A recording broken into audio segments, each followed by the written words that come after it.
There it is. Hi, I am Healing Means. Welcome to my channel. Welcome to a live stream with Joy of the Garden and Home.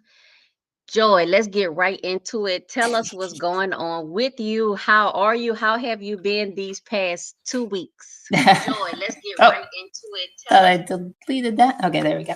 I am well. Thank you very much. It has been like the days just one after the other, so I can't even remember what yesterday was. So, Mm-hmm. but I think I'm feeling good. I haven't felt too overly stretched.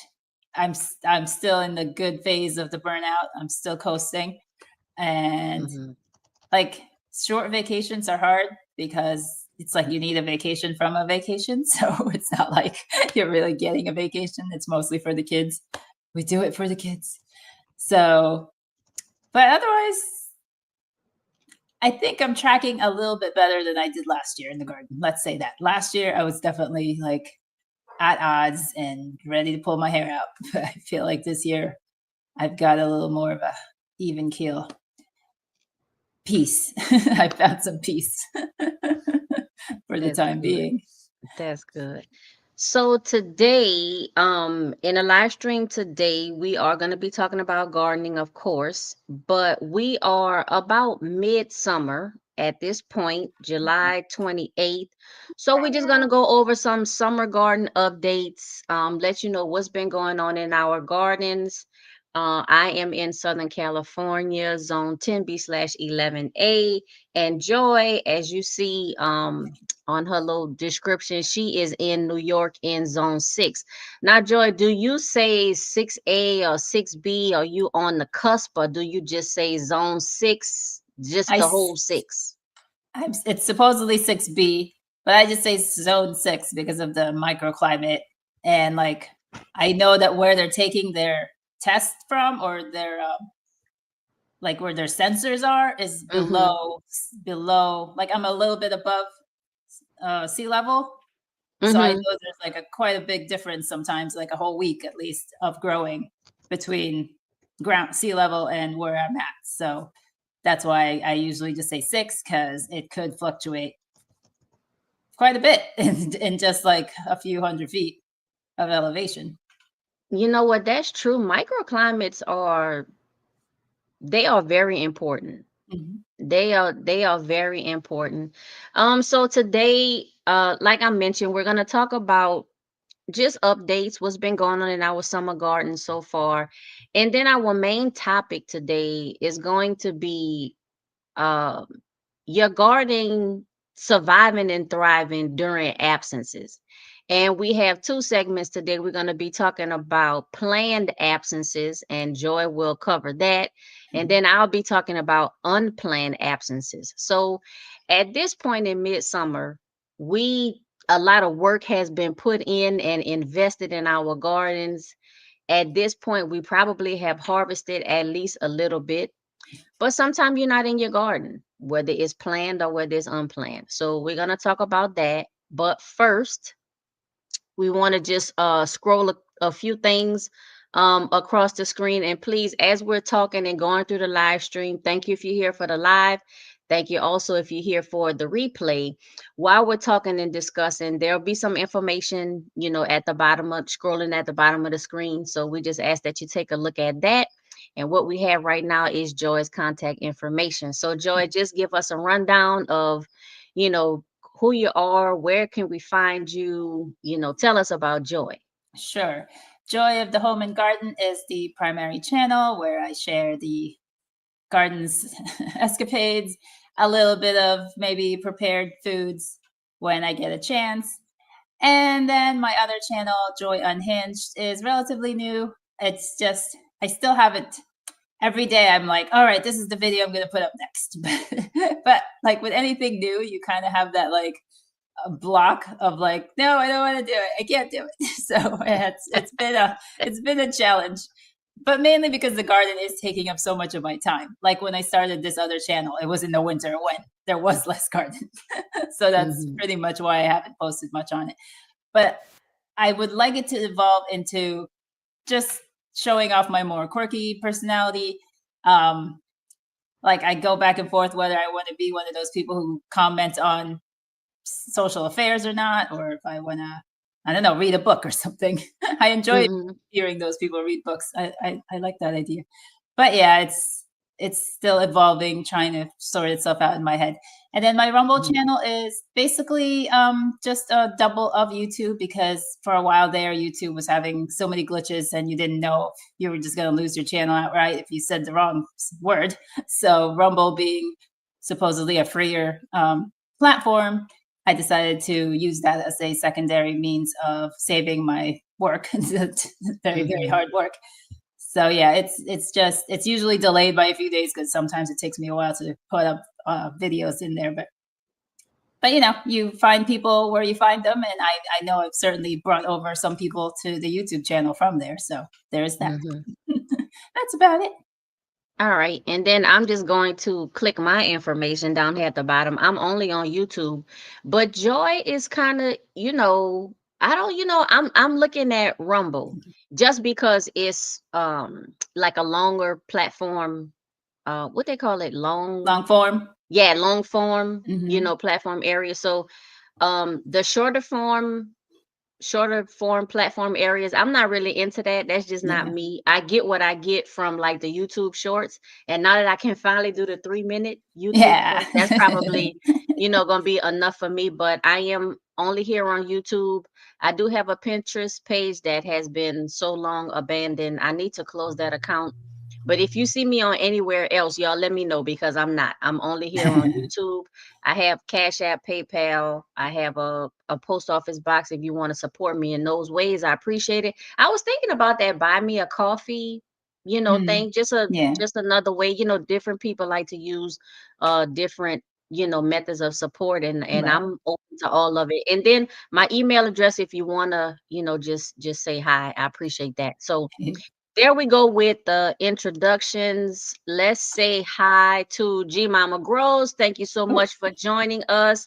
Robin Garden, she just popped in. How you doing? Let's see. She says, "Hello from a very sweaty, humid, hot Chicagoland. Sweat rolling in my eyes." What? So so what's the temperature and what's the humidity there, Robin, in Chicagoland? I know I That read this morning in New York was 91% humidity. So we are in She soup, is. soup heaven over here. That is wow. That's yeah, yeah, yeah. And then G Mama said, "Oh yeah, Rumble and YouTube are connected. You may want to check because I heard if you mess up Rumble, it affects YouTube." Oh, I didn't know that Rumble and YouTube. So Well, they, there's are an they option. There's an are they option that you just do Rumble or you do share them. But I'm not really sure what the relationship exactly is. Oh, okay. So you don't they can be connected, but you don't have to. Right. That's what I Okay, so it's understood. not that they're not owned by the same people. I thought they were completely separate like that, like not Okay. owned by the same people. Right. That's how I understand it. Okay. We have Let's see, we Chris. got How you Chris. doing? Got to run out to put shade cloth on my. You know what? Yeah, yeah, for the shade cloth. Yes, Yes. yes, for the shade cloth. And now, Robin, since it's so hot where you are, if you're growing tomatoes right now, are you using shade cloth? Like, how many people are using shade cloth? I'm not sure. I have shade cloth. I'm not using it right now. But Joy, won't you go ahead and get us started with the summer garden Sure. updates? Oh, the updates? We're still Mm-hmm. doing all right. Let's see. I have harvested two. No, has it been two? One. Only one so far. The second one's going to be tonight. Mm-hmm. Zucchini. I have harvested all of one cherry tomato. And I saw one. I saw what I was going to be harvesting next, but of course, somebody beat me to it, or something beat me to it. So I lost out Oh. on that. So I remembered I could just pick it while it's blushing and let it ripen on the counter, so I don't lose it all. So I did pick a Mm-hmm. couple. So they're coming in slowly, but these are just like the volunteers that are showing up. So the cherries, the heirlooms won't be ready for weeks at least. It's so Mm-hmm. slow where I am. That's what I mean about the microclimate. I swear, like I watch these other channels and it's like week after week. It's like, what? How is that ready already? And I'm here like month after month going, when are you going to be ripe already? Mhm. What else? My vole situation, which is my vermin, is increasing. Their population has, tripled or so. So Oh, I am having wow. to employ, what is it called? Vole X, which is the main poison for them. It's supposed to be safe for other pets. So that's why I feel comfortable enough using it with my dog running around. And it is Mhm. in an enclosed space. So the dog is not like in that fenced in space that she can get into the whatever it is all the at least, whenever. So I feel secure that she'll be okay. But I'm hoping that that Volex will take care of some of them because I know they have pockets along my yard that they like because it's a wild space. There's forests around, no trees around it, so it's really impossible to eradicate, any pests anyway. And then it is the tree line that keeps like the hawks because we have hawks, but the amount of trees in the area keep them from like doing their dive thing. So they can't Mhm. really like monitor the bulls very effectively either. So, and we do have snakes, but they're just tiny little garden snakes. They're probably eating slugs or I don't know, crickets or something. They're not really going after anything that big, which like a vole is probably too big for them. And they're just, mice, little mice size. And they're kind of cute if they weren't wrecking my garden. They're cute, Joy. Well, look, so G Mama says that daffodils repel voles. Have you tried that? Daffodils. Oh, where am I Yeah, going to put yeah. daffodils? That's the thing with these interplanting things. It's like, where am I going to put that? I want to grow the food I want to eat, not the things to repel the things. But I'm sure, like, I have so many like things, but they're like not where I'm growing. Like if I had daffodils, they would be like on the front, let's say, show as a showy piece. They wouldn't be intermixed in with the veggies that I'm digging up annually. So just, Mhm. that I mean, I wouldn't be adverse to it if there was something I could do like that. I just don't see how that's like I mean, anything's possible. But if you're in a raised bed situation or if you have grow bags, those plants aren't going to do a damn thing to keep Mhm. your other plants safe. So yeah, there's that for me. Any other garden updates? Yeah, so I've lost like a few the melons. The melons are usually the ones that get axed. The, they suffer. But Uh-huh. everything else is coming along. Yeah. Mhm. How's your garden doing? My garden is I barely recognize it. So if you've been watching my channel or even in the past few live streams, I've mentioned it. I started my garden really late this year. I think I didn't do my first starts until the middle of April. And when those didn't look like they were coming through about a month later, maybe 3 weeks, 3 to 5 weeks later, I started more starts. Well, wouldn't you know, then the first starts, the seeds started germinating. So then I had those seeds, those seedlings that I had to up pot or, find a place, except I was still in the middle of my beautification, 2025 backyard shenanigans beautification project. And it wasn't finished yet. So I didn't have anywhere to put the seedlings.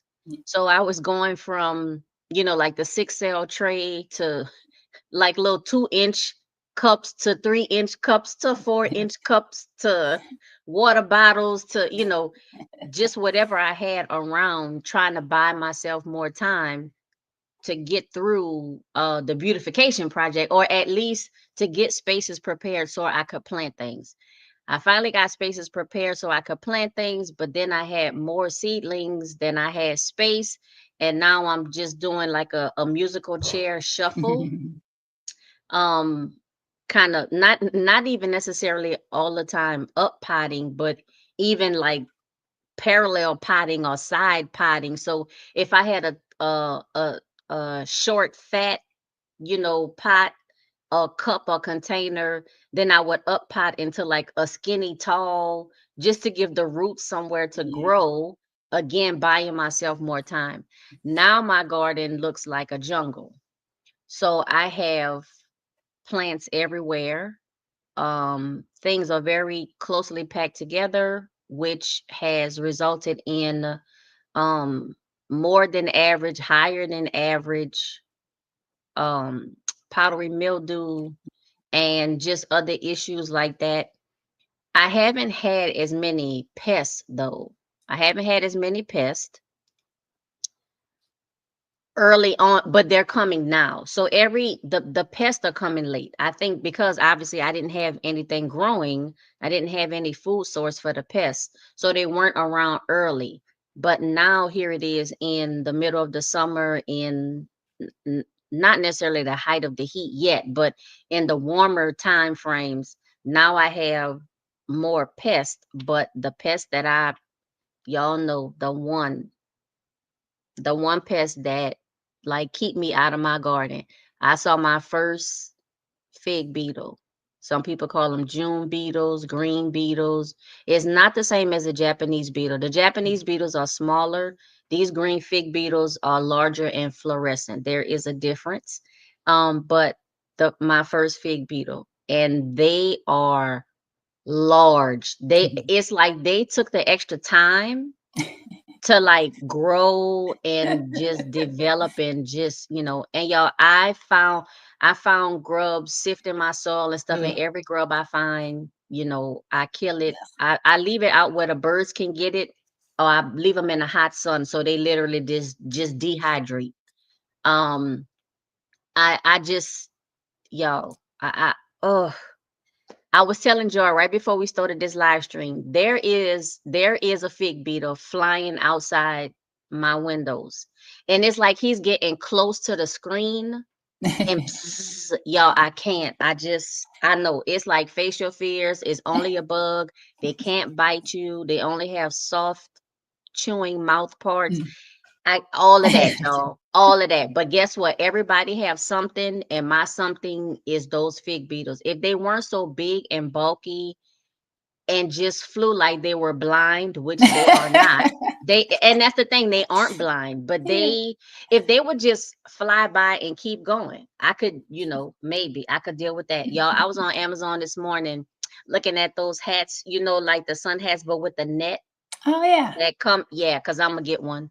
I'm gonna get one. I was watching was uh I cannot remember the channel. I'm so sorry, but I was watching her video this morning and she had one of them on, and that reminded me that I needed to get one. Mm. So my garden layout, the layout is done. The beautification was done, but now too much time have passed and areas have gotten kind of like a little junky. I know I haven't done my garden tour since the beautification, but I'm gonna do it. Y'all, I hear the June, I hear the fig beetle. He right there, y'all. I'm trying to ignore him, but I hear him. The weather has been, y'all, the weather this year been funny. But even now, so today through Wednesday, we're in like a warming phase. And then it's supposed to kind of like average out, but we're having slightly cooler than normal evenings. Um, and that's kind of affecting things for me in the garden. So I'm trying to make sure that I water more in the morning Mm. than in the evening for overnight because Right. it's cooler. Still focusing on watering the soil more than the plants. So still trying to do, soil level and bottom watering than overhead. But the garden is so packed, sometimes the leaves just gonna get the water. Yeah, They of they course. just they just gonna get it. I'm not really doing any succession sowing and planting because I feel like I kind of did that and now I have stuff everywhere. So I'm not planting any more things because usually, you know, March, April time frame, I'll sow some seeds, plant some stuff, let that grow out. And then, June time frame or whatever, I'll do like some succession sowing or succession planting or whatever. I didn't purposely do that, but I have the results of that. Hmm. And so those are the updates in the backyard shenanigans garden, y'all. It's crazy. I'm gonna do a video, I promise, but it is definitely gonna be, cropped up and chopped and stuff like that because as soon as I see the fig beetle, y'all, I'm out. And I look, I might y'all now. Of course, when I resume the video for y'all, it'll be like the next second. But for me, it might be like the next day. It might be like a few hours later. Y'all, one day, I will be able to face my fears of the fig beetle. But it's not gonna be today. It is not gonna be this season. It's not gonna be 2025. Probably. It's not. All right, Joy, go ahead, take it away. Well, a couple of points you made. Those beetles are so much bigger because you have that no winter kill. So all they do is get bigger and bigger and bigger. That's right. That's right. And then to Robin's suggestion about the ultrasonic steaks, I think for moles, because they do live underground and they make tunnels underground, it might make more sense, or it makes sense. But for voles, they're surface dwellers. They just make little burrow like nests with leaves and twigs and stuff. They're not underground. I know that might not be the purpose of these sonic things, but I've watched videos with these sonic things. It annoys the heck out of me. And I think it would annoy my dog very much. So I don't think those hearing things, those sonic things, would be the way for me. But if I get desperate enough, I'll try anything. Let's see. We had a couple of people come in that I haven't seen before. That's my art. Hello, hello. And Cheryl Norris. Hi. Nice to have you here. All right. Do we want to? We're getting on 20 minutes already. We did a lot of updates. We're ready to start our main topic, but I just want to show you. So I have the link here scrolling at the bottom. I am going to let's see if I can put it. Nope, that's not it. Let me see if I can put it back in the chat. If you want to come up, please come and say hi. If you want to give us share your updates on your garden. How are you doing so far with your summer garden? If you're dealing with any weird pest or weather or something like that, if you just want to come talk to us, hey, come on up in the chat. We don't bite. We bite the fruit and the produce and the harvest, but not you. So if at any time you want to come up, just go ahead and click on that link or copy and paste in your browser. We'll see you backstage and we'll bring you on up. Hello to the LP Dimension. Chris Donovan brought up something. Spotted lanternflies just jump at your face. They, like last year they were here, and it was like the first year that they were here in mass, but this year they are full blown in New York. And we consider it super invasive here. And it is invasive everywhere, but it has come like with a vengeance. It's almost like one of those, those certain bugs that come every so many years, and then they just like locusts. Like the cicadas, how they come every whatever. Yeah. So this is probably just the beginning of our issues with this spotted lanternflies, and they don't have any, the state doesn't have any measures of what to do with them yet. But I guess my big thought is, what do they do with these bugs in the countries they are from? China, in this case. Like, what do they do there? Like, I know we cut down the trees. Tree of Heaven is the plant that they like to use as their spotting, where they lay their eggs mostly. But I'm sure they use other plants. But how do they deal with them, if at all? Or how do they live with them in those countries that they're from? Like, why is it that, like, I don't know. I should do the research, but I want to know. So what do they affect though? Like in your garden, do they attack like everything, or do they like a specific plant?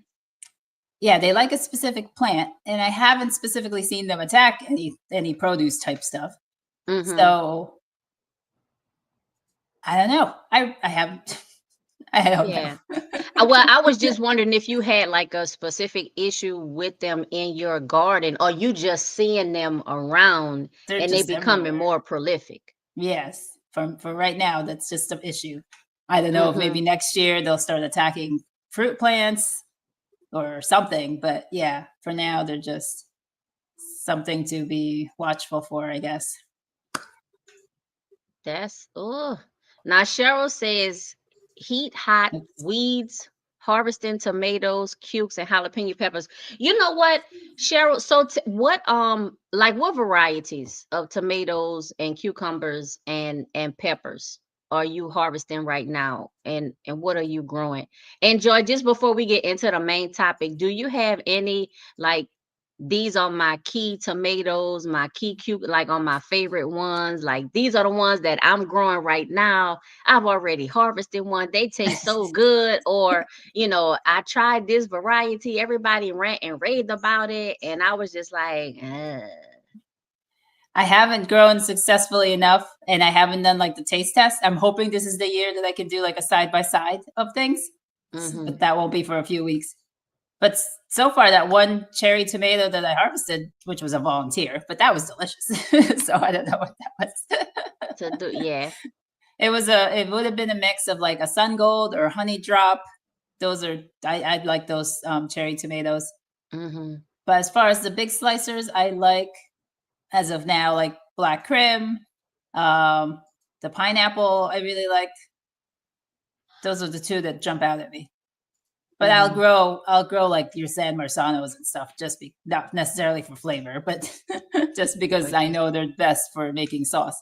But I do mm-hmm, grow a different varieties of saucing tomatoes because I want like a variety of flavors mm-hmm. and whatever. I don't just want San Marzano sauce. I want a whole bunch of paste tomato sauce. As far as like peppers and all that, I'm still experimenting. Very new still to peppers and cucumbers and other stuff. What about oh, so you said so for peppers. I would say so for me, I try, you know what, y'all? Okay. I have I have a this is a fail. I have a fail. I know we're going out of order. Joy, I We're all. okay, for those of you, if this is your first time watching the live stream, I am the cat out of the bag.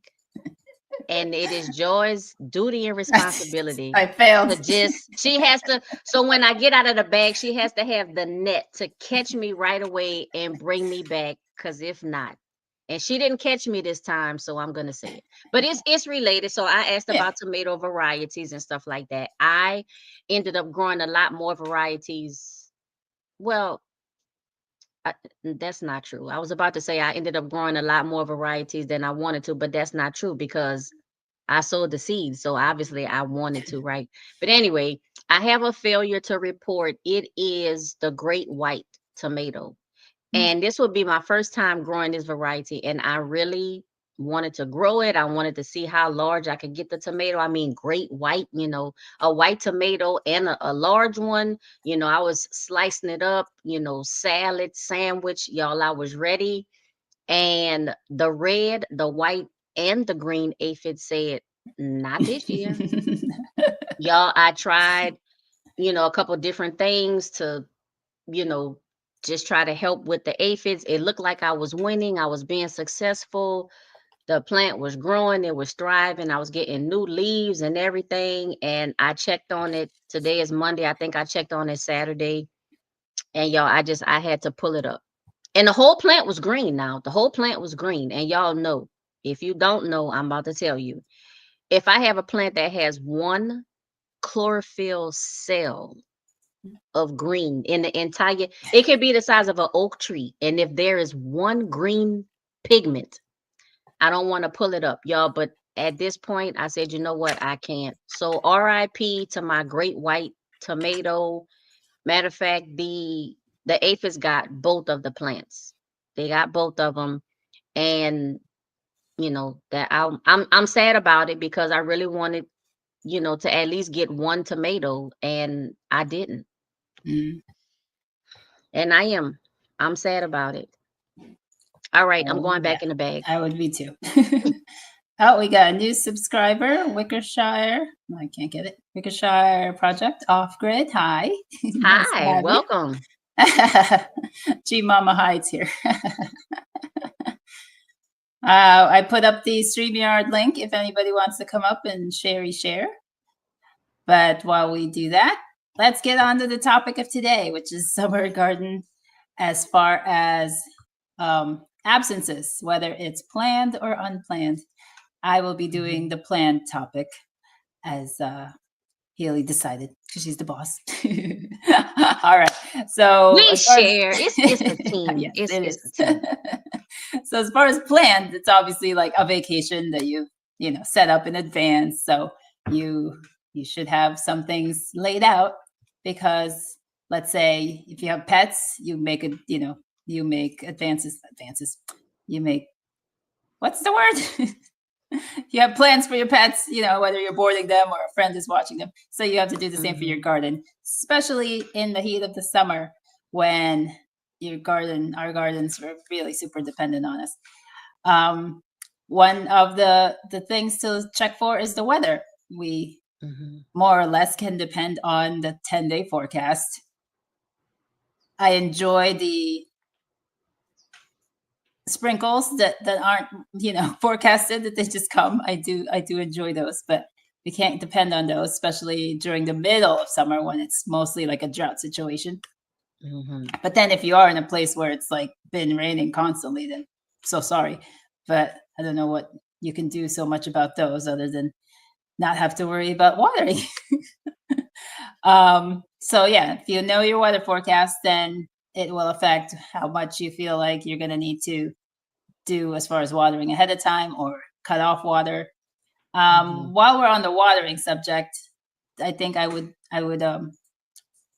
put as far as water fertilizers, liquid fertilizers, I would add that in there because that would be Mhm. the time that you would also incorporate that into your water regime.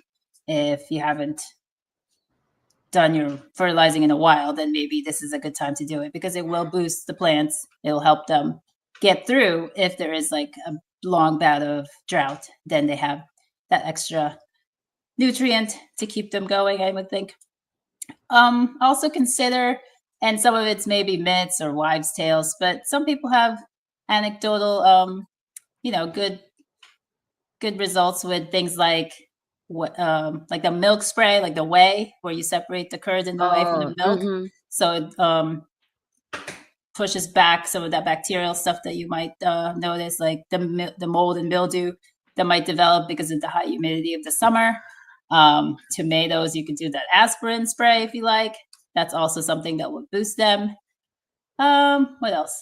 Molasses, I've heard, but that's for the soil. Like that will encourage your microbes in the soil to be more active, and Mhm. an active soil is a better plant in the long run. Those are some of the things that you might want to consider if you haven't heard about them. See if Mhm. you some of your research or your favorite YouTubers talked about it. Um, let's see. It's going to be super sunny for sure. So as Chris Donovan was saying earlier, he's out to put some shade cloths up. So shades cloth, yeah, shade cloths Yeah. are are a good idea. I have, for the most part, I have the woods on the west end of my property, and Mhm. plus there's like a hill back there, so I get a lot of afternoon shade or dappled shade. So luckily for most of my garden, I don't have to worry about that intense heat past like 1 o'clock because by then the sun is giving me just partial exposure. There are some areas that would get morning shade and then beat it up in the evening. So, it's okay. But for those of you in like lots, particularly in open urban areas, it's constantly, unless you're like using your house as your shade, then you're constantly getting beaten down. So shade cloths are a good idea. Also umbrellas. I've seen people put like Mm. beautiful umbrellas around certain plants. Doesn't have to be all plants, like your summer squashes don't care how hot it is or your okras. But yeah, things that get sun scald easily are tomatoes and peppers, maybe eggplants. Well, I Mhm. don't know about eggplants. But yeah, certain plants are more sensitive than others. Your leafy greens are more sensitive. So you should have had a plan to begin with when you set up your garden, If which you, most of us doesn't. but at least you have the materials. Yeah. So, but planning to use them even when you're not going on vacation, but especially if you're in, and not just vacation, but any planned event where you're going to be away, any planned event where you might going to be, where you're going to be away, that's a good idea, y'all. And I'm so sorry for interrupting y'all. My hair, so I've been having a battle with my hair, like just the past like 2 months, and I'm losing, y'all. I'm losing, What? but I'm losing. I try to make it look like halfway decent and preventable, look presentable for this live stream, y'all. But I'm just kind of like looking at it, looking at my y'all. I'm losing the battle. uh, I need shade cloth. I should have put a bandana or something. Should have shaded my hair from y'all. But no, it's fine. uh, Worcestershire mentioned pest killers and stuff. Also, other ones like like dish soap and mint sprays. Those are also good for pest prevention. So I mhm. would include that in the watering regimen if you're leaving for a time. Oh, to give everything like a treating Yeah, before right, you leave. Yeah. right. Else we got? Let me just scan the chat. Anything?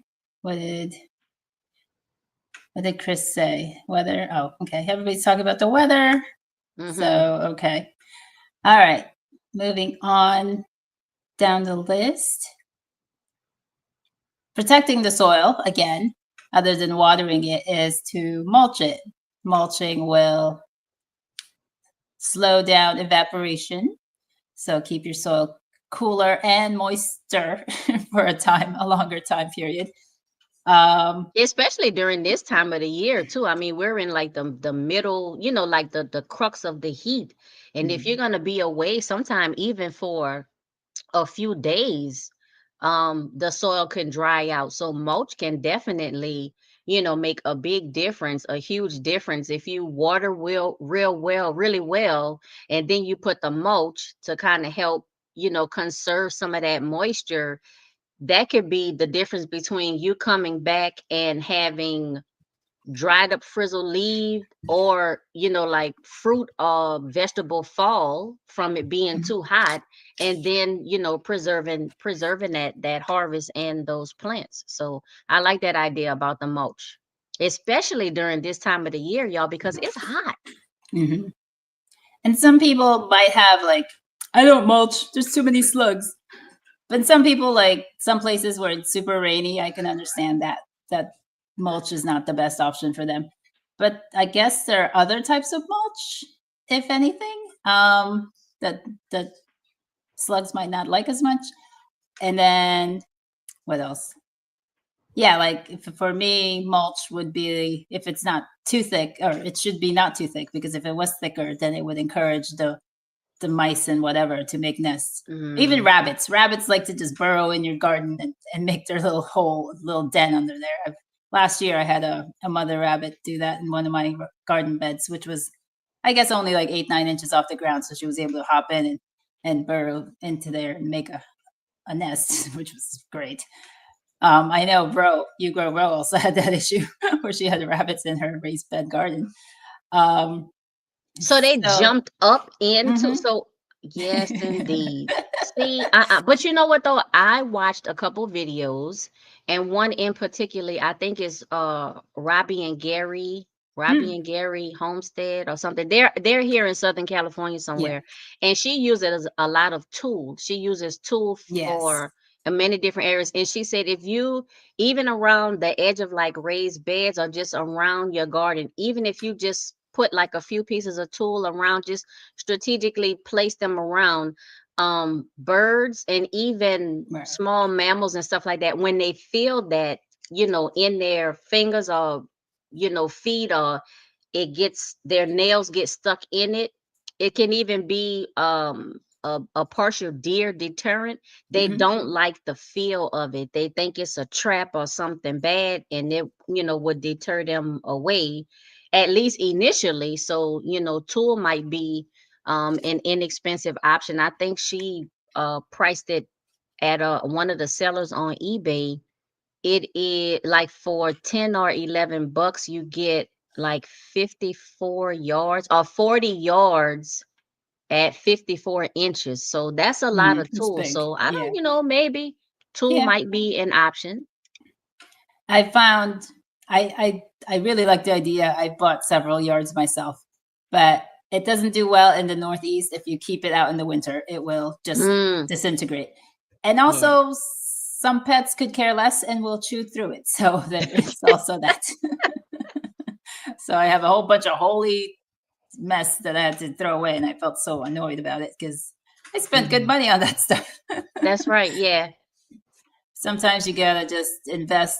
I mean, try out the cheaper stuff, and then if you Mhm. gotta go with the big investment, you gotta try for it. What was it?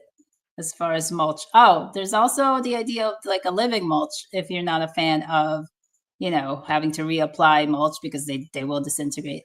A living mulch, which I do like the idea, but I haven't figured out which plant is like going to be the least annoying for me to look at or is sucking out nutrients or soil and stuff like that. Like, oh, there was a word. It was a weird word I'd never heard of, but one of the farmer Jesse, his channel is No Till Growers. He's a farmer, so he used a specific something as Mhm. a living mulch. It was a word I'd never heard of, or a plant I'd never heard of. But that's what he uses. So I want to do more research to see what it is. But like what's like legumes, little legumes or clovers, those Mhm. kinds of plants are a way to cover your soil to keep the moisture in, but they don't hog up so much of the nutrients that you have to worry about your Uh, plants missing out on anything. mhm. Let's see. Wickershire is giving us sawdust, straw, cardboard, old bed sheets to as a shade cloth is good. Let's see. Dependent. Some are better used dependent on what you're growing. Yes, that's true. Yeah. So I've those heard are about the other. bed sheets too, especially if you have old sheets, even white. It doesn't have to be a dark color sheet. It Mhm. can be a white sheet or a light color sheet. And I've heard of that and I've seen people using it. And I tell you what, the next time I, make a round through my sheets, I'm gonna, check them out and stuff. All I right. mean, y'all know me. What's my hashtag, y'all? Somebody put it in the chat because you already know. So I like that Wickershire. I like that idea. Yes. Right. Next on the list is, let's see, check and remove pests, eggs, and larvae. Now I have not been too good at this. If they're big already and I can see it, then I'm like, all right, into the soapy bucket or squashed between my gloves. But as Mhm. far as checking for eggs, I have not been like I've checked a couple of leaves and I didn't see anything, but I haven't been like, today's the day. I'm gonna check all the leaves because you gotta check all the leaves. That just seems so awful. I have so much more to do. But what I do is I trim off bottom leaves, like Mm, particularly the zucchini, let's say. If the leaves are spent, yes. or any plant that has leaves spent already, then I do Mhm. trim that. And I know that's actually part of the list. So let me go back. Let's go back Mhm. to check for and remove pest, eggs, and larvae. So yes, if you are particularly the dreaded squash vine borer, they have, I forget if it's yellow eggs or coppery eggs. There's so many eggs, but they're, at the bottom of the leaves and they're usually clustered. And people take like tape of some kind and they roll them so it makes a round and you can put it through your fingers and you just stab. Or if you have a lint roller, even you could use that. Or Mhm. a vacuum. They hope, the little ones that you can take outside with you and you can vacuum out the eggs. What else could you do with those little buggers? Squish them. Just squish them as much as you can. Is really what you have to do. Oh, did we have a frozen Healy? Come back to us, Healy. What do we got here with visiting secondhand stores and picking up old sheets for the garden covers a large area, easy to cut holes in, and garden stake tarps, U-shaped ones. Yes, that's one way to attach those. Um, G Mama says she likes VTech plants and cover cropping seeds in my pots for chop and drop green manure too. Okay, I will look into VTech plants. Uh, Healy, I can't. you're frozen and I can't hear anything, and I see you, but you're frozen. I don't know how everybody else is doing with me. I think I'm okay.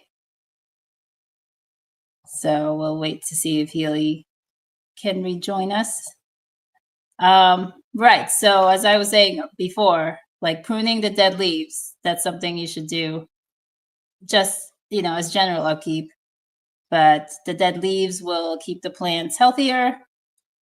Thus, if it rains, then the splash effect of whatever's on the soil, it generally hits those leaves at the bottom. So you do want to get rid of those. If it's not diseased, if you feel like the plant is not diseased, then you can compost in place. I've seen plenty of people, I've done it, just chop and drop essentially. But if it is, looking diseased, usually spotting, yellow, brownish, round spots, you can pretty much tell because, let's see, a regular dying plant is like starts to yellow pretty evenly across the whole leaf. Whereas if you get pin pricks of browning and yellowing, then that's a disease. So you might want to get that into your compost if you're doing hot compost, or just compost in the corner of your yard that you're not really going to touch for a while. So to just let that do its thing. What else? Yeah, fruits. If you got fruits that haven't really fully formed, I know, like a zucchini, let's say, it didn't get properly pollinated, so it's just a shrivels up little fruit there on the side. You take that off because that thing is just sucking up energy that the next fruit could use better of. So take that out. What else? What do you do for diseased or damaged branches? Right, branches that are like maybe got broken in a storm, or they got nicked by a squirrel or something. Mm-hmm. Do some trimming of those things too. Oh yeah, summer trimming of your trees and shrubs.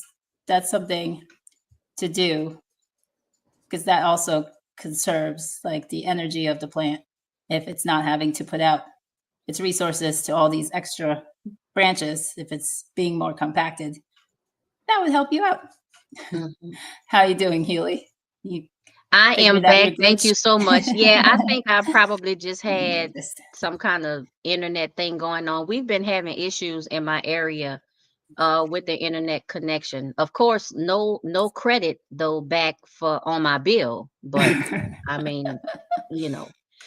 So since I'm back, I'll just go ahead and throw this reminder in there today. So we are talking about how to ensure that your garden thrives during planned and unplanned absences. So right now, Joy is talking about planned absences, as in the case of a vacation where you've been growing your garden, you've already started, it's summertime, people go on vacation, you're going to be gone for a while.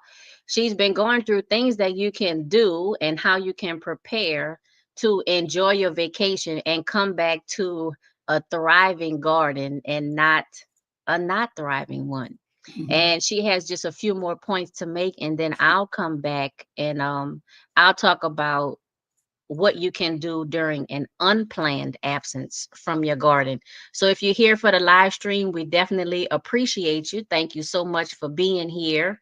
And if you're watching for the replay, definitely appreciate you just the same. But unlike the people who are here for the live stream, you won't be able to come up in the chat. But if you want to come up in the chat, I have it scrolling across the screen. I think we popped it up into the comment section Mhm. a couple of times. And with that, Joy, please let us know what else can we do to have a thriving garden during planned absences. Yes. Another one is to, if you do have fruit coming in, make sure you harvest it. Do not leave um, anything, even Hmm. in like if it's in the blushing stage, as some things are. Pick those and let it ripen on a counter. Give it to friends, family. I know some fruits don't do well with being picked ahead of time, so it is what it is. But letting certain things ripen slows down the production of further fruits along the way.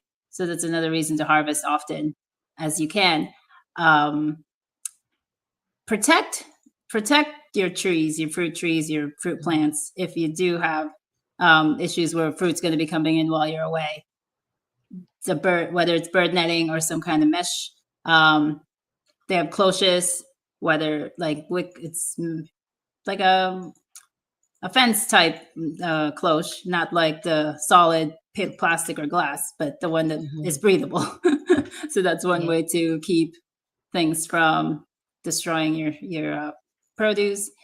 Um, yeah, just certain things like brassicas in general. The cabbage moth butterfly is always around, so I would think that you should already have some kind of insect netting against that. But if you haven't, then while you're away, it's maybe a good time to invest in one. But also, since you may have produce coming out, then it would be advisable to maybe find a family or friend to come over and help you with Mhm. some of these things. So harvesting is one of those things. Watering is another. Um, if they're so generous to help you weed, that would be awesome. That would be awesome. And especially if you have a friend or neighbor or whatever who are also growing their own garden, Mhm. you can feel a little bit more comfortable with them helping you with yours. Yeah. they would be less likely, I think, to just turn on the hose and kind of let it sit in the raised bed. Mhm. And you come back and everything is like floating on top of the soil. Like, Yeah. if they have a garden or they're into gardening, they probably, more likely to, really look after Right. your garden as well. But yeah. Because that's the worst thing is to have someone who doesn't know anything at all. And yeah, either they're overwatering, underwatering, forgot to water it completely because it wasn't something they saw or thought was something important to you. Um, Mhm. and things like, what was it? Watering. I missed this in the watering segment, but irrigation, having an irrigation setup, that's a big expense for sure. And it's something I've always toyed with, but just doesn't work for me here. Um, but even that can be catastrophic if the timer doesn't go off properly, or Mhm. if you have something bust and now you're losing water everywhere and no one's stopping it. um, my chicken waterer, it's attached to an IBC tank that had like, I don't know, 200 gallons of water, maybe less. Uh-huh. But the bowl that attached to it where the chickens would drink, and then it would refill as the water got emptied. But that got tilted because the chickens are running around and everything. So it got tilted. So it was Oh. constantly trying to refill. So it Uh-huh. ran out, the IBC tote. Oh. So, another day or so, and they would have been completely waterless. So that would have been just horrible. So things like Mhm. that can happen. So it's a good idea, even if the people that you have just watch your house, not necessarily take care of your stuff, just maybe somebody to come along and say, look around and say, okay, everything looks good or whatever. And now Mhm. with with our cell phones and everything, they can actually do it on video. So you're not just taking their word for it. They can actually show you, here's what this Yeah. looks like, and here's, oh yeah, that's a good one. Mhm. Why didn't I think of that? Have it them do it on video so you can actually say, okay, that looks like a problem. Please, can you take care of it? Kind of thing. Mhm. And then I think the last point is don't start anything. Don't start any new projects. Don't start any new seeds and plants while you're going to be away. Unless, in my situation, I do have a setup already, in my Mhm. basement for my growing situation in the winter where I have the lights and the fans. I still don't have the Mhm. water, but you're less worried about water in the situation where you're growing things indoors. But yeah, I have seedlings that are coming up, and I was not about to leave them outside for that much time because the heat has just been so unbearable that they would have just fizzled out. So I was able to Mhm. bring them in, have them on a timer of light. I watered them as appropriately so that they were fine by the time I got back. Um, but yeah, I think that's some of the stuff that you should consider if you're going on a planned adventure. And otherwise, try to enjoy yourself and not worry too much about the garden. It'll be there when you get back to worry about. That's true. That is true because you don't want to spend your entire, especially if it's a vacation, whatever planned event. But if it's a vacation or something where you're supposed to be enjoying yourself or resting and relaxing, you don't want to spend that whole time, oh my God, did the did the watering irrigation system or whatever, is it working? Oh, did I harvest the tomatoes? Mhm. Did the pests, get the squash? You want to try to prepare yourself and your garden as much as possible, before you go on that planned absence away from your garden. I'm going to come in and talk about, well, what happened when it's not planned. But before I do that, let's just go through the chat a little bit. We do have the link in the chat in case you want to come up and say hi, or if you want to speak on some of the things we've been talking about, your summer garden updates. What do you do to prepare your garden and your sanity when you have a planned absence from the garden? But Wickershire says the bulk of USA soils have all you need to grow food. Plants use up minuscule amounts of minerals. It is rare to be depleted in NPK, micro and macro nutriment. Oh, was it nutrients? Maybe. Unless you live on a peat bog. Sorry, Ireland.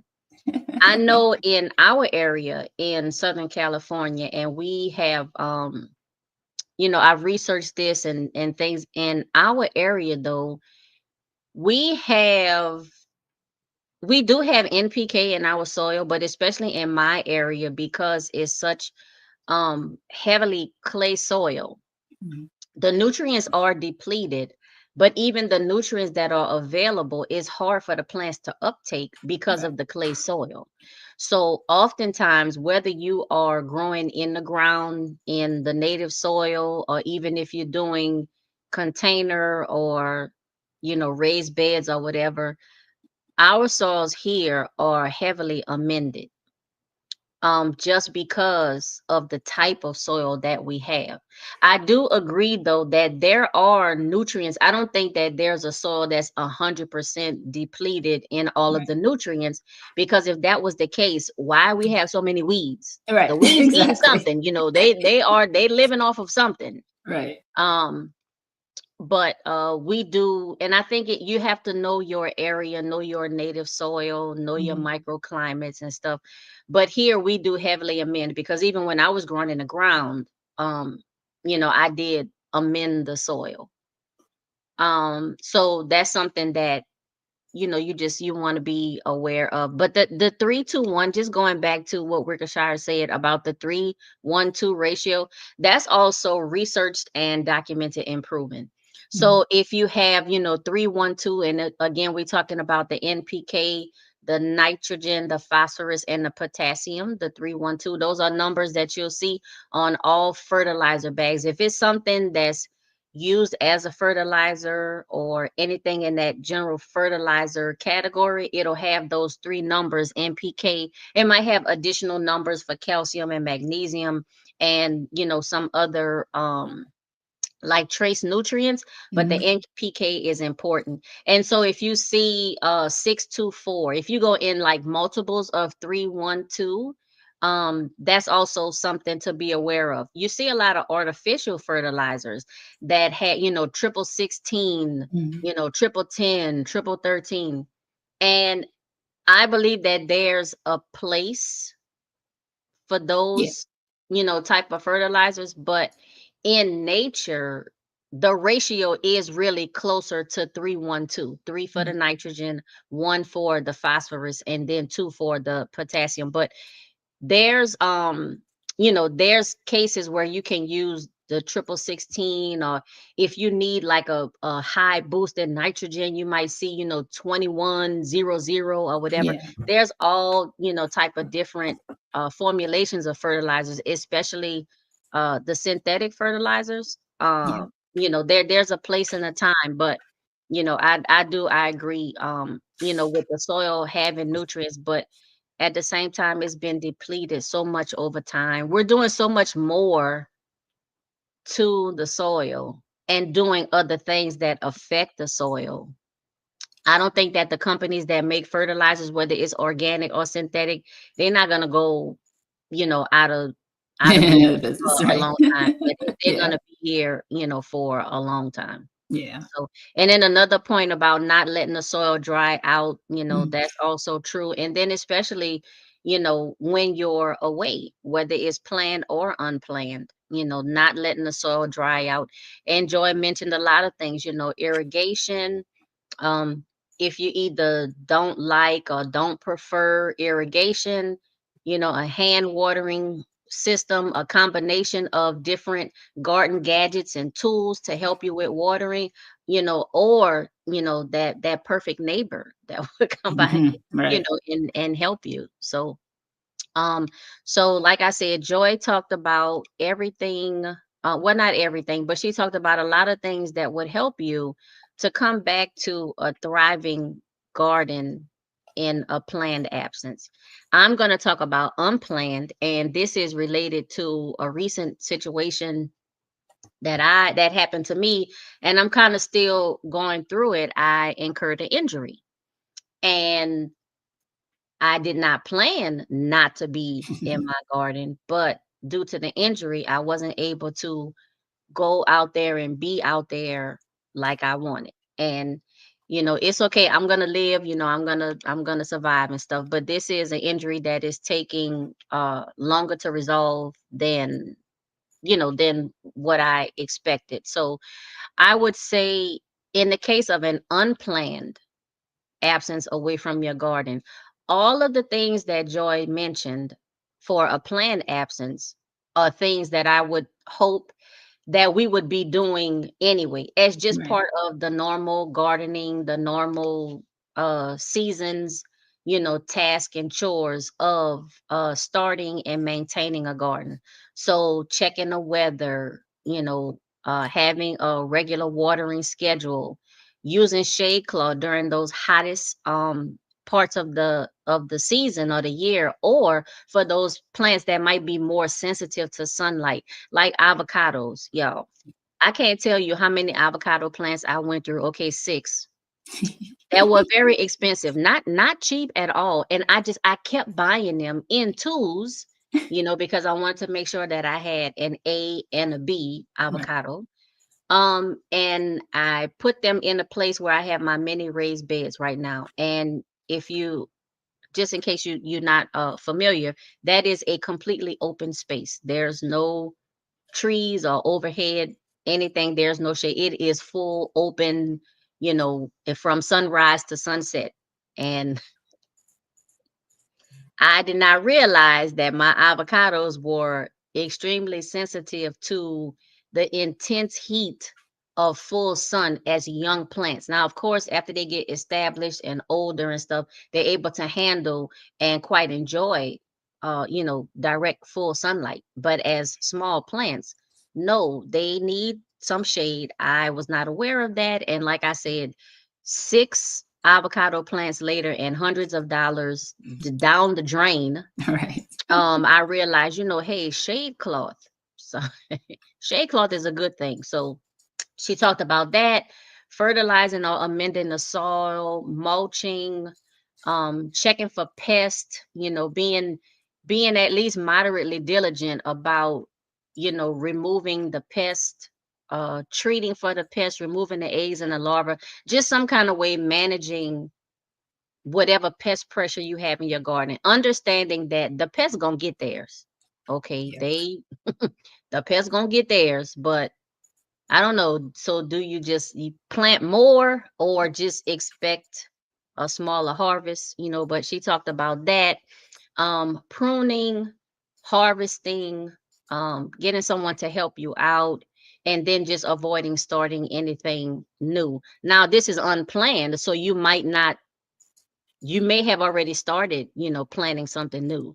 And then, hey, you have this injury or just whatever it is, this unplanned event that takes you out of your garden, um, doing your regular routine. So everything that she said, I agree. Yeah. And hopefully, we've already been doing that. I probably can check off some of the things on the list, but Joy, I'm not gonna say I was doing all the things. I Right. wasn't doing all the things.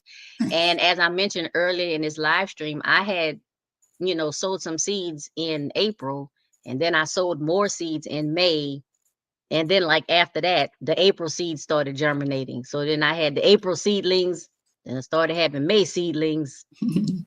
Y'all, okay. So that's the first thing, just regular maintenance of your garden. The second thing is health and safety of first. You've incurred this injury, focus on healing, because if you aren't healed, you won't ever be able to go back out into the garden. So Right. focus on yourself. And I know it's hard because as I sit here right now, I can see about 3/4 of my garden area, like, parts of it here on the side where my cherry tree is.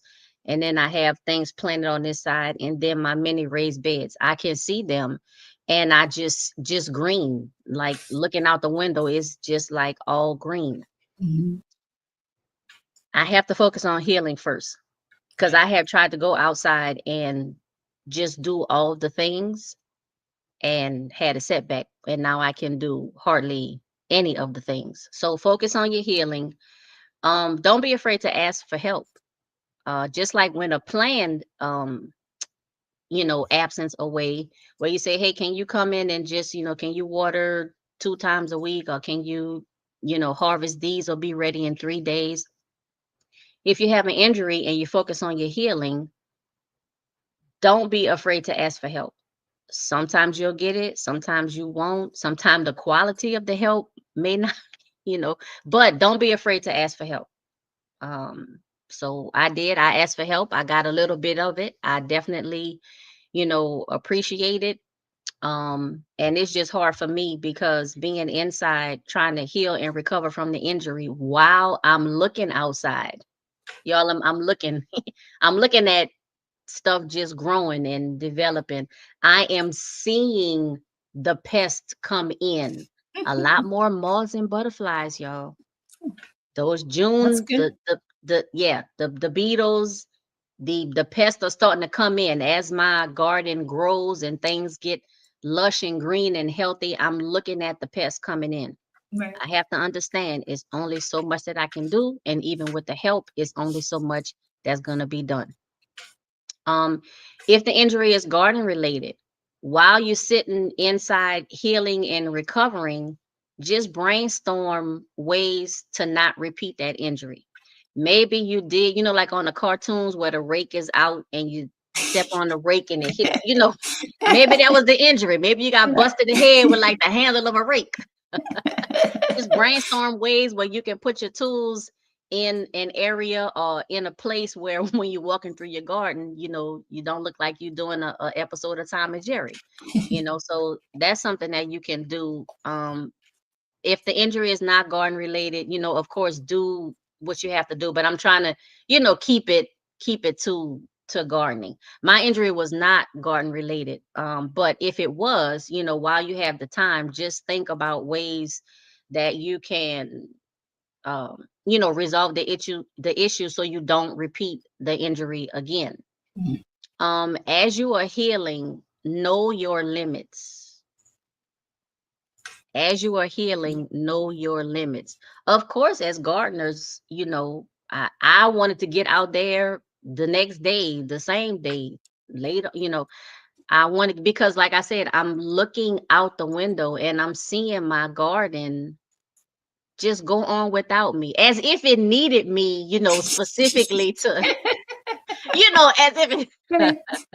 you all have seen, if you've watched videos from previous years where I have, been away for weeks, and I have come back and it looked like I was in like an Amazon rainforest or something like that. And I wasn't here, so obviously I didn't do anything. And somehow the garden, it went forward and it went on without me. How dare it not be completely 100%, dependent on me?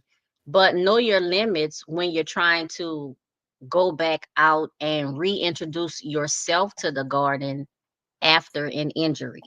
Know your limits because you don't want to aggravate the injury, incur a setback, which I did. That's why I'm telling you, know your limits. There'll be a time and a place when you can get back out there and get things done, but you know, as you're healing, especially in the beginnings, time frame, know your limits and be okay with it as much as possible, because sometimes it's okay. I mean, it's hard to be okay with it. I made a note here. So depending on the injury, standing up, bending down, reaching, um, holding and handling tools, heat exposure, you may be Mhm. more susceptible to the heat or the weather or the temperatures, the humidity outside, because of your injury. Even though if you, I don't know, let's just say you cut your hand. Okay, you cut your hand, but being outside in that heat, your body is in a weakened state, spending a lot of energy trying to heal and recover. So while it's trying to heal a cut on your hand, you might be more susceptible to heat. Yeah. Whereas before, maybe you could stay outside for 2 hours. Maybe now you can only stay outside for 30 minutes and it's time to come inside. So Yeah. just know your limits. This is a great time. And I'm actually doing this, which is something I didn't even really think about it, but taking the time to actually see all of your hard work, to actually just enjoy and look at the garden without doing any, without working it. I spend Mhm. so much time working my garden that I don't spend the time enjoying the garden and all of Right. the hard work and everything. I'm constantly, okay, I gotta water, I gotta prune, I have to amend, I have to do this, I have to, do that. And I'm always working and working and working it. Of course, I mean, when it's harvest time, you know what I'm saying? I'm gathering and everything, I'm cooking and all of that stuff, but just stop and take a beat. Stop, how they say, stop and smell the roses. Stop and look at your garden. Just take some time to enjoy it. And while you are resting and healing and recovering anyway, just take that time. Yeah. um I've been able to see a lot of things in my garden that I know for a fact I would not normally have seen, Mhm. because I'm in it. So Mhm. that's a good thing. um Except that task will go undone or underdone. Now, y'all, this has been the hardest thing for me, because, like I said, I'm looking at my garden on a daily basis. I see lower branches on my tomato plants that need to be pruned. I'm looking at, I don't know, the powdery mildew on my squash plant. I'm looking at cherry tomatoes that should be in my belly and not on the plant. Right. But some things will either not get done at all or they'll only get partially done. See it, know it, and accept it to the best of your abilities. I have a hard time accepting it, y'all. I'm begrudgingly Yes. accepting it, but I'm dealing with it. I'm dealing with it. And then when the time comes, slowly incorporate yourself back into the garden. I'm not going to run out there and prune every plant, fertilize every bucket, harvest every cherry tomato, um, do all the things right off the bat. Because Right. even though you get to a point where you say, okay, I am fully recovered, I'm healed, running back out there still and doing all the things right off the bat, even though you feel like you fully healed, or let's just say even you are, it doesn't mean that you won't end up hurting yourself or aggravating the old injury, and it's not really that old because you just recovered. Right. So you want to slowly incorporate modified garden tasks and chores. Normally you water everything in one day. Okay, I'm gonna do a third today, a third tomorrow, a third the next day, or half today, half tomorrow, or I'm gonna do half, and my perfect garden neighbor, will do the other half. Slowly incorporate yourself, because again, the garden is not going anywhere. It's not. Right. It's not going anywhere. So set yourself up for success and slowly. and incorporate yourself back into your garden. And then the last point I had was, resume gardening with an even greater appreciation for what your body and your garden are able to do when properly maintained and nurtured. So we talked about all of the things we do for the garden. You heard Joy say it, watering and pruning and fertilizing and mulching and all of these things that we do, to support a thriving garden. We have to do those same things for ourselves. Making sure that we stay hydrated, eating good whole nutrient dense foods, moving, exercising. Some people don't like the E word, but I'll say so. If you don't want to say exercise, moving, some cardio things, some stuff with a little resistance, building up and toning, Hmm. your strength and your muscles, just taking care of yourself. And then seeing, just appreciating, wow, I had this injury, I was down but I wasn't out. I took the time to recover, took the time to rest and recuperate, and now I'm back out here. uh Me and my garden are doing well, and we are ready to move forward. So those are the points that I have, for having a thriving garden during an unplanned absence. Joy talked about, having the same during a planned absence. And Joy, if you wouldn't mind going through some of the comments, because we have quite a bit of comments. Oh, let me just go over some of the stuff you mentioned. You ended Mm-hmm. off on the moving slash exercise. It's whether you have a planned or unplanned. Like your garden is planned. You should have been planning this, a year ago. So exercise is should be part of that plan, Mm-hmm. because like how you have people who have heart attacks the first snowfall because they're out there shoveling and they haven't moved any of those muscles in months. It's the same with your garden, because now you are exerting yourself in ways that you have not, those muscles have not moved in those positions for a while. So Mm-hmm. constantly moving, even if it's just, you don't need fancy equipment. Your body is your best tool for exercise, whether it's just walking around, doing bend up and down sitting, even jumping jacks, resistance with like those bands. I think those are a great exercise. Mm-hmm. Swimming is like the least hurtful to your body if you can find somebody with a pool or a gym. If you have, keeping your body in shape physically and with your feet food is the number one thing you can do for yourself at all times, always. never Mm-hmm. never give up on yourself. All that fresh produce out there isn't going to do you any good if you can't actually put it in your body or process it for a later time. um you mentioned about sun exposure, that you might have to limit yourself. If your injury takes you where you have to take certain medication, those medications can also affect your sun exposure.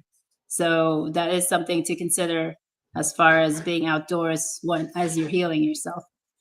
Another one was, you said, you're just sitting there and watching your grass grow. And this is a good time to journal. This is a good time Mm-hmm. to all those thoughts that you have while you are in your garden that you never like, oh yeah, I should do this, oh yeah, I should do that. This is a good time to sit down, and you're sitting down already, and write it down. Put it in some kind of format that you can reflect on later and be like, oh yeah, I need to do this or do that.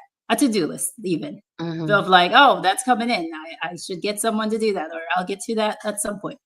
But this is a good time to reflect on your garden while you're sitting there recovering. And yeah, there's so many things that I like when I do my walk arounds, just peacefully, and I'd be like, oh, this and that, this and that. But then I come back inside and I'm like, oh, what? None of that stuff. And then later on, I'm like, what was I supposed to do about that? Yeah, so those are just some extra points that I wanted to insert into the unplanned events that relate to, your garden. Mm-hmm. We had quite a few comments. Let's see. And Let we me click definitely on. appreciate the comments. And again, if you Yes, want to thank come up you. in the chat, the link is in the chat box. And then I can scroll it at the bottom. at some point. But yeah, please, if you want to come up and say hi, we definitely appreciate you. I like Chris's point that we need to appreciate what we have inside and outside of the garden. I think that's something to always remember. That is absolutely true. I was trying to keep it, like garden related, but Yeah, absolutely. no. Yeah, these almost all of these things, can be applied outside of the garden. Yeah. But I'm just trying to keep it, on a gardening topic.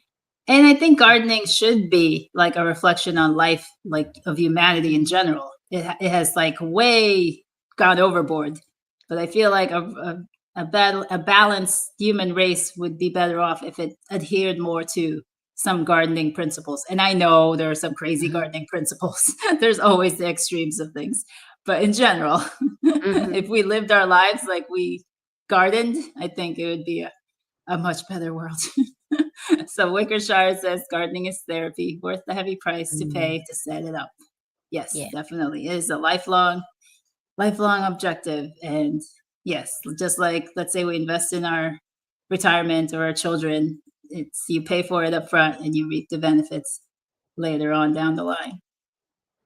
Um, Wickershire also mentioned corn and cucumbers are prime examples of underpollinated species, missing kernels and misshapen fruit.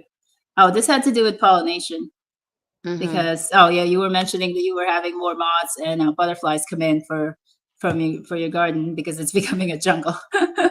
So they were saying that now you have more pollinators. So the more pollinators, the better for sure. So don't fear the pollinators, Healy. Embrace Well, them. this is what I'll do. Embrace I'll them. take the moths and the caterpillars and all of that, and while they're laying their eggs and stuff, I know they're also, kind of pollinating, going from flower to Mhm. flower, going from, so yeah, go ahead, let them do that, and then when they fly away, I'm gonna get them eggs though. I'm gonna get them eggs. Right. Ah, what else? Giving space to certain plants because of like things like mildew. Yes. Yeah. I mean, there's, the people who say cram it all in, and then there's the people who are like, separate everything. Space it So all that's out. weather dependent. That's definitely like some people are Mhm. drier, they can do the closer spacing, and then the rest of us who are humid should leave some more space in between. Yeah. And that I goes think with, if I bottom watered more, because the powdery mildew didn't necessarily come from my plants being closer together. They came from the point of me starting to overwater because I'm rushing. Oh, I just let me water this right quick. And I would start off bottom watering, but then at some point, I would water over the top. I did have some of my squash in a more shady area under my cherry tree. So if I'm overwatering and they're in a partial shade area, then that could help, to contribute, because I usually don't really have an issue with powdery mildew. But I did this year for, user error reasons. But I know, so for square foot gardening, and again, depending on what plant you're actually growing, your climate, your microclimate, your region, the time of year, like all of that kind of stuff. Some people do really well with the square foot gardening, where you're kind of packing in as much as you can in the space, because you're going for maximum harvest. And in some areas, I'm not going to say some people, but some areas, some situations, some circumstances, you need to give more space. So I have areas in my garden where I do have stuff closer together. I would say, i.e., in my raised beds, and then I have stuff where things are further apart. Mhm. Um, and it's because I'm growing in containers. So if things do get a little crammed or whatever, I can just pick up the bucket and, just put it somewhere else. Except for the fact that I'm like running out of the put it somewhere else Right. space. So Yeah. There's that. What was it? I don't remember. Um, something to do with exercise. do it. Oh no, it was knowing how to position your body. That's it. Because 2 years ago, there was like a metal stake that was I had put in the ground years before that I wanted to get out. It was yeah, it was a metal stake. And I was pulling it up with my face under it. So when it came up off the ground, it took out my tooth, like half the tooth. The tooth Oh, was still wow. there. But Yeah. like if my head had been this way and pulled it up, that would not have happened. But Mhm. the way I had positioned myself, was not ideal. So slowing it down, like especially when you're doing something like when you're jerking and like fast motion stuff, take a Mhm. second, slow down.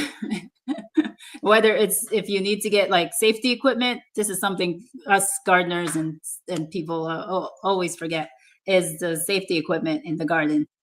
Like the amount of like dust isn't going to hurt you, I know that, but certain other chemicals that may be around you, whether you're spraying, like let's say insecticides, let's say, like you should be wearing proper equipment for your health. Um, if you're yes, something strenuous, even shoveling the dirt, making a hole, you should know what your capacity is and don't exert yourself, and therefore, taking yourself out of the garden for a while. There, that's what I Mhm. had to say. So Chris says directly watering the base and not overwatering is big right now, but tell that to Mother Nature. Right. That's true because obviously the rain, comes from the top and goes down. But I mean, and that's the truth. That's our case right now. This book that I read, I try to read it on a regular basis though. And back in the day, everything was moistened from the bottom. Mm, Nothing was coming down for like a long time.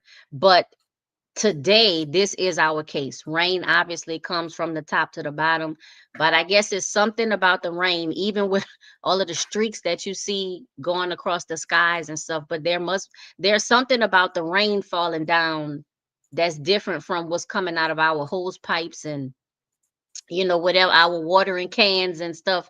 Um, that seems to, I don't know, be different. But you're right, Chris. I mean, the rain does. I mean, in my area though, it hardly ever rains though. So, but I see your point. I see your point.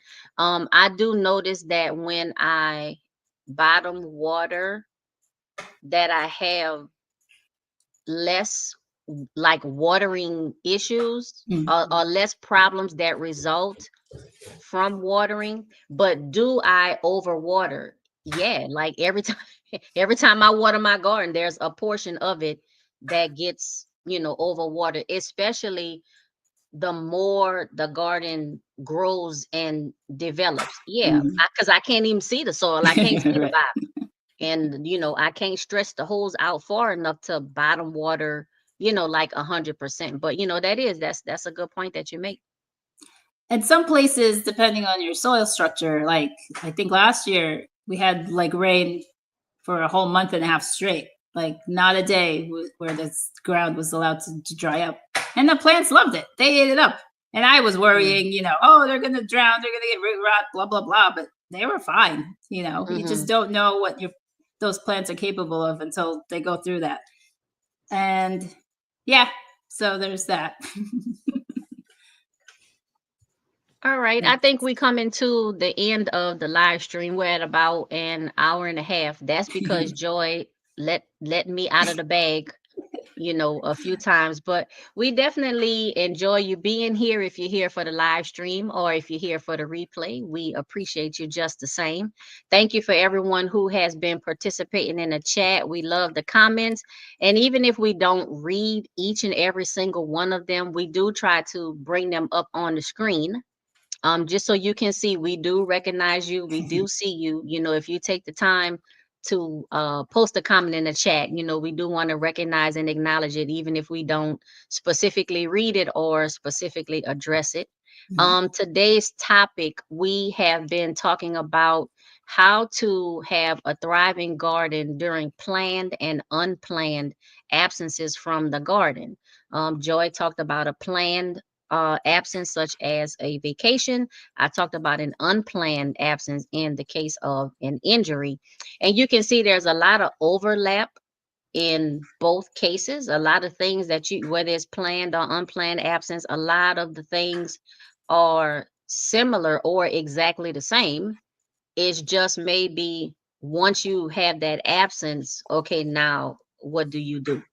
A lot of good points and stuff in the chat. I mean, we talked about fertilizing, we talked about, pests, remedies. We talked about a lot of stuff today, and we definitely appreciate all of the comments, all of the recommendations. I go back and I look at the live streams and stuff, and I like to go through the chat. I am so glad that YouTube brought the comments and stuff back to the live Oh. streams, because for a while, so in the beginning, when you watch the replay, the comments were there, and then for a while, Okay. YouTube took that away. I'm not sure what was behind all of that, but I'm so glad that they brought it back, because it's a lot of things, or it's things in the comment section that you might be able to, glean ideas from or benefit from, that's not actually, spoken by the host of the live Mhm. stream. So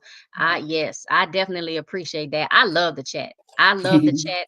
And y'all, I'm gonna keep saying it. I'm gonna keep saying it. If anybody wants to come up at any time, during the live streams, we definitely appreciate you.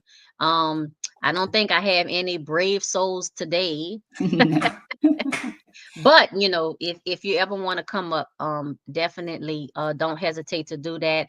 Now, the next live stream, we try to do this every 2 weeks on a Monday.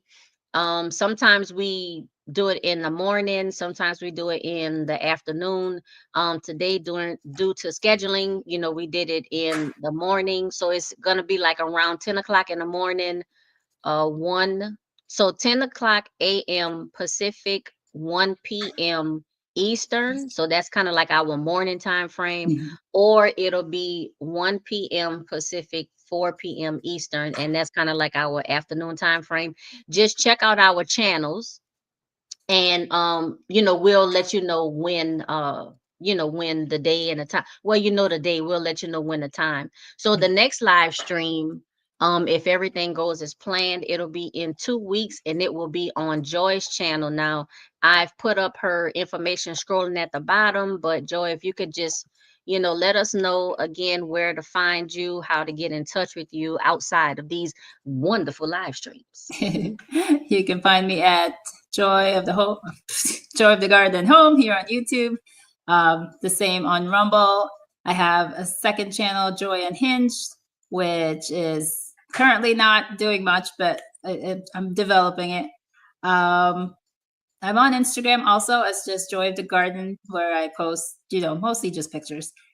And if you ever do want to come up on my chat or Healy's, our emails are scrolling. Contact us. We would love to have you. All right. And I just want to bring up this Wickershire. I really appreciate you've been very active in the chat today, and we appreciate it. And you say, remember, advice is just advice. Cherry pick what you think may work for you.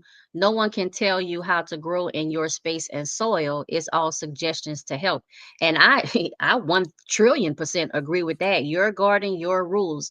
A lot of gardeners have been, saying that it's kind of like a phrase we've been using now, but that's absolutely, I mean, that's been true since you started your garden and before social media and all that kind of stuff. Your garden, your rules. You do what you want to do in your Mm, garden. And like I say with a lot of other things, your garden will not be affected by what I do in mine. So right. yeah, it's advice, recommendations, suggestions, whatever you want to call it. But the final decision is up to you, to do what you want to do in your garden. So with that being said, we definitely appreciate all of you for being here today. We're going to go ahead and end off this live stream. I have my contact information scrolling below. If anyone has any last comments, let's see. Wickershire the Impaler. What is that? Wow, is that? I don't want you to be an impaler. I mean, I like your comments. It was a bug one. It was a bug Yeah, reference. yeah. I I- like your comments and it's a stuff. I good mean, one.